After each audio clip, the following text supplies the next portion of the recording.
Hello and welcome to the Quiver channel. I'm Jason, your host. Morning. I hope you're all having a wonderful, splendiferous day. I am heading up to the hospital, of course. I feel kind of refreshed today. I was on a bit of a downer yesterday. It's been a big change for me. You've got to remember, even if we completely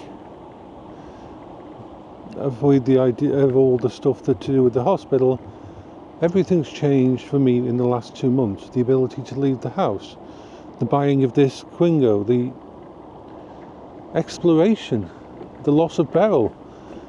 There's been so many different things happening in my life.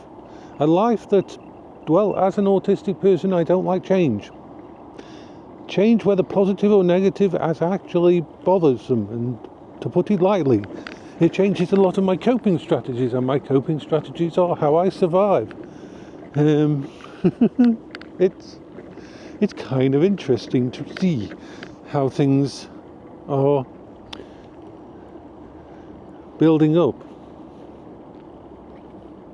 Now, a lot of positive happens. I can leave my house. I can go places on this. I'm still very limited. I have to be very, very close. I mean, even getting up out of it to open a door or something so I can get it past, it's kind of twitchy.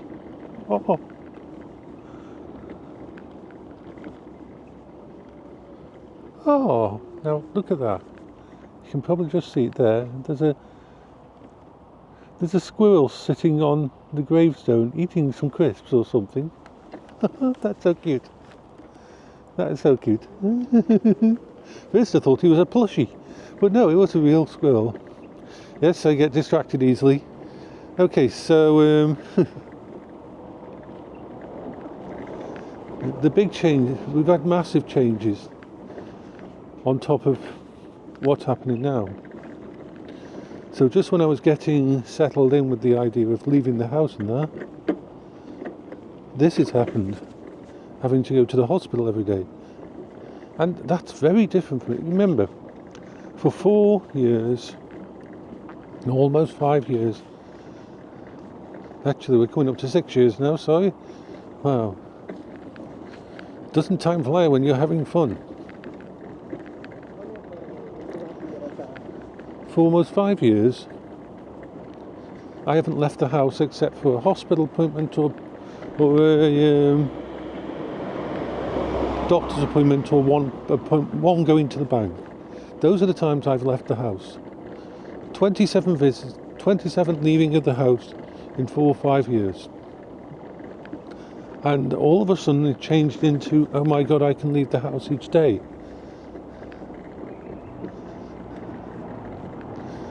So it was a massive, and I mean massive, change to my life. The other thing, my life was lived, weekends didn't matter, holidays didn't matter, every day was the same. I'd get up, I'd use my coping strategies to survive, I'd spend time with my friends online, and I'd go to bed.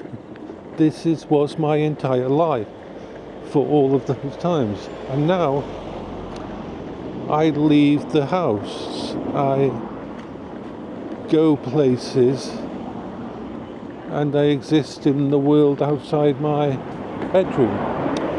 And I'm surprised I haven't had more issues and more things going wrong.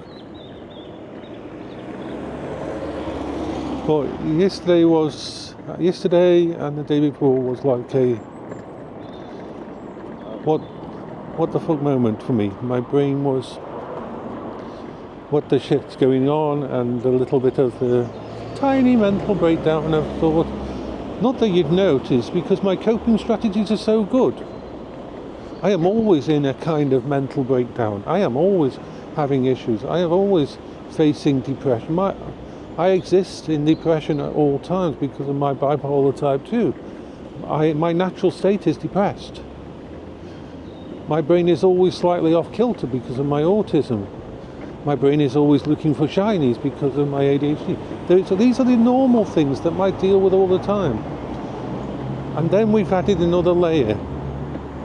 On the positives, me and my sister have probably a better relationship now than we've had for years. I'm going to go and visit her at her house at some point in time on my scooter when I stop having to do this daily grind.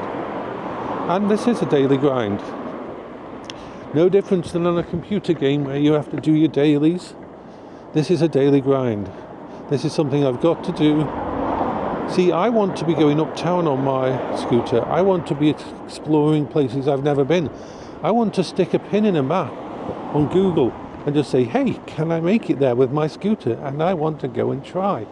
I have this ability now. I want to be out there. But instead, I am existing in this wake up, prepare to go to hospital, go to hospital, get to hospital, come home from hospital, prepare in case they call me and need me to go in, then have a rest, then wake up, prepare for hospital, next day. And my sleeps are, how can I put it? My sleeps are really bad at the moment because when I go to sleep now, there's another layer of, are they going to call me in an hour to let me know my mum's breathing has stopped? Have I got everything ready? Is my Quingo charged up so I can get back on it and get to the hospital in time to be there for her? All these things are going through my head when I try to sleep. So going to sleep has been I sleep about 2 hours at a time anyway. The problem is I sleep for my first 2 hours and then I'll wake up and then my brain, if it kicks into gear about how my mum is, I may not get back asleep for the rest of the night. So yeah, Scheiße.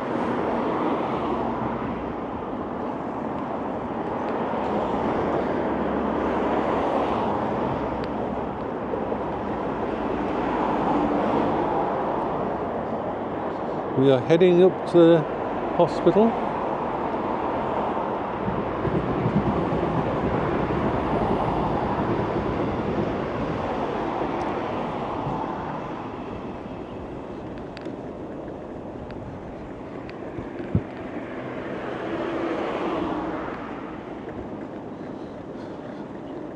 I am, but on the other hand, I am actually happy.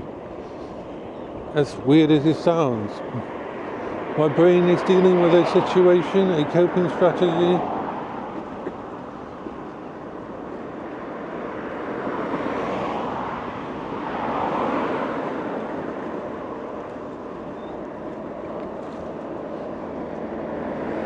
No, you just hate these signs. These signs are a bad thing for me. There isn't much room on this pavement for me to get past.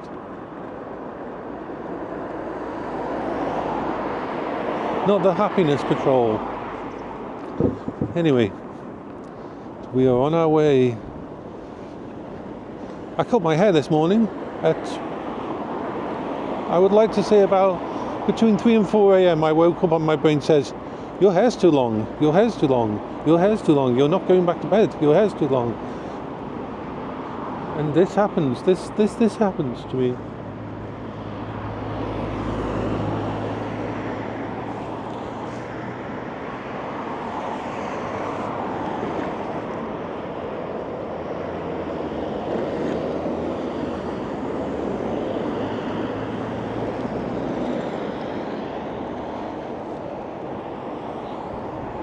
So we get across this first intersection. I much prefer the ones with lights, though I can stand and wait, so I don't have to be aware of everything around me.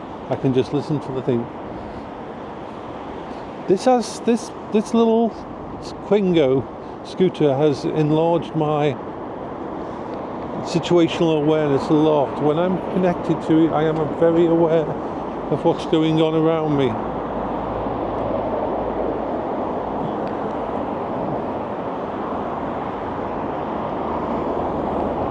Going past the motorway. Can't believe that they actually allow these scooters can actually go on a dual carriageway. You're supposed to put an actual warning hazard light on so people can make sure they see you, but bloody hell, I would not want to go on a dual carriageway on this. Small roads, yes.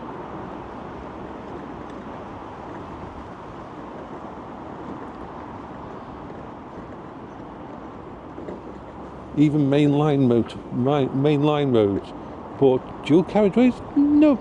Dual carriageways are basically mini motorways. I've seen the speed cars go down there.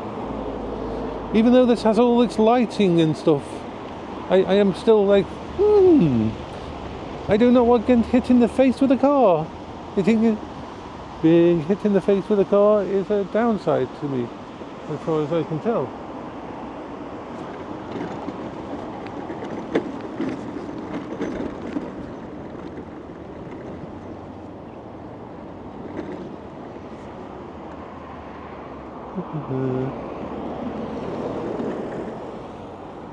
It's not on my bucket list to be hit in the face or the side or the back with a car. They are far less crunchy than me. Anyway, I'm going to stop this video now because we must be coming up to the time where it is affected by... We are coming up to 11 minutes. 11 minutes. So I will say bye-bye and I will start in a sec. So have a wonderful day, you special, awesome people of awesomeness.